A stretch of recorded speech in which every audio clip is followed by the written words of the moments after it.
საათნახევრიანი გამოკითხვის პროცესი დასრულდა, უკვე დაატოვა საქალაქო სასამართლო თამთა მიქელაძემ. ეს არის მეოთხე არასამთავრობო ორგანიზაციის ხელმძღვანელი, რომელიც გამოიკითხა მაგისტრატი მოსამართლის წინაშე. ეს იყო მისი სრული თავად თამთა მიქელაძის, რომელიც საგამოძიებო უწყებაში არ მივიდა და მან ჩვენება პროკურორს მისცა სწორედ მაგისტრატი მოსამართლის თანდასწრებით. რა შეეხება კითხვებს არასამთავრობო გავლენიანი არასამთავრობო ორგანიზაციის ხელმძღვანელთან, გამოძიებას ჰქონდა კითხვები, რაში სჭირდებოდა მის ორგანიზაციას, მაგალითად სათვალეები, წიწაკის სპრეი, რესპირატორები, რომლებსაც იურისტები, ასევე რომლებიც აკვირდებოდნენ რუსთაველის გამზირზე მიმდინარე აქციებს, იცავდნენ ამ საშუალებებით თავს და ასევე იცავდნენ თავს მათი იურისტებიც, ადვოკატები, რომლებიც ასევე იმყოფებოდნენ პროევროპულ აქციებზე, იმისთვის რომ დაეცვათ მოქალაქეების უფლებები და აღეწერათ იქ მიმდინარე პროცესები.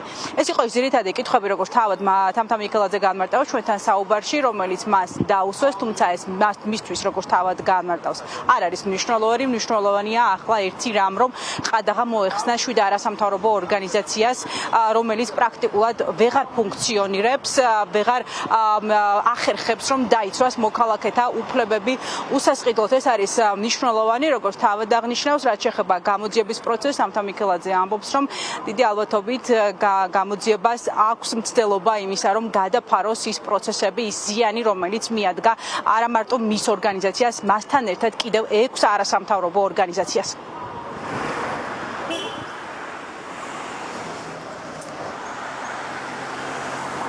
პრინციპში უნდა ითქვას, რომ იყო ის სტანდარტული კითხვები, რომელიც გამოიკვეთა ზოგადად სხვა გამოკითხულ პირებთანაც.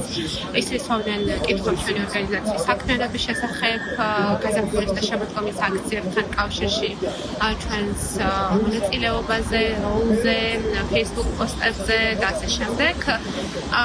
რა თქმა უნდა, ჩვენი პასუხი იყო, რომ ასევე იყო დასმული კითხვები ჩვენს მიერ შეძენილი საშუალებებთან დაკავშირებით უსაფრთხოების, რომელიც მხოლოდ თანამშრომლებისთვის ჰქონდა შეძენილი, იმიტომ რომ ჩვენ აქტიურ მონიტორინგის პროცესს ვწევდით იმ დღეებში, შესაბამისად ჩვენი თანამშრომლების უსაფრთხოების დაცვა იყო ძალიან მნიშვნელოვანი და ამავდროულად იყო კითხვები ჩემს Facebook პოსტებთან დაკავშირებით, სადაც ვაკრიტიკებდი. გამოძიებას ძირითადად ჰქონდა შეკითხვები ისეთ ხასიათის მოწოდებაზე, როგორც იყო წინააღმდეგობის ადგილების გახსნა, როგორც იყო საჯარო სამსახურის გაფიცვა და როგორც იყო სასტიკი ბრძოლა. ჩვენ ბუნებრივია დავინტერესდით, რას გულისხმობდა ის, თუმცა პასუხები ამ შემთხვევაში არ იყო დამაჯერებელი ჩვენთვის, ვინაიდან მან განმარტა, რომ ეს იყო მშვიდობიანი განცხადებები, თუმცა როდესაც საუბარია სასტიკ ბრძოლაზე, თავისთავად ეს როგორ შეიძლება იყოს მშვიდობიანი, ჩვენთვის გაუგებარი დარჩა, არც უარყო, რომ ის მონაწილეობდა აქციებში, მის თანამშრომლები მონაწილეობდნენ აქციებში და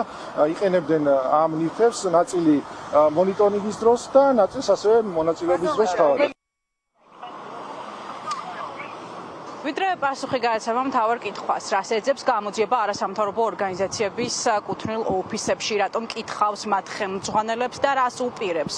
იურისტებს, რომლებიც წლების განმავლობაში მოქალაქეთა უფლებებს იცავდნენ უსასყიდლოდ, პასუხი ამ კითხვას უკვე გასცა ოცნების პრემიერ-მინისტრმა ირაკლი კობახიძემ, რომელიც დღეს გადაჭრით ამბობდა, რომ უცხოეთიდან დაფინანსებული არასამთავრობო ორგანიზაციები საქართველოში უნდა გაუქმდეს. კობახიძემ პირდაპირ და გადაჭრით თქვა, რომ გავლენიანი არასამთავრობო ორგანიზაციები და მათი ხელმძღვანელები აფინანსებდნენ პროევროპულ აქციებს, ისინი უხეშად ერეოდნენ პოლიტიკაში, სწორედ ამიტომ გამოძიებელები უნდა დაინტერესდნენ ყველა ფაქტით და ნიუანსით, რაც მათ ირგვლივ ხორციელდებოდა.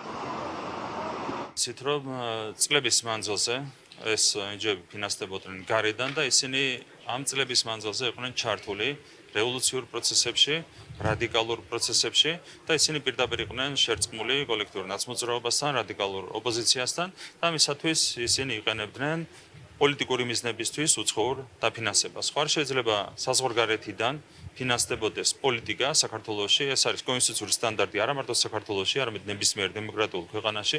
აქედან გამომდინარე, მნიშვნელოვანია, ბუნებრივია გამოძიება დაინტერესდეს ყველა ფაქტით, რომელიც უკავშირდება გარე დაფინანსებით პოლიტიკურ პროცესებში ჩარევას, დემოკრატიულ პროცესებში ჩარევას, საარჩევნო პროცესებში ჩარევას და მით უმეტეს, რომელიც უკავშირდება გარე დაფინანსებით რადიკალიზმის ხარდაჭერას საქართველოში.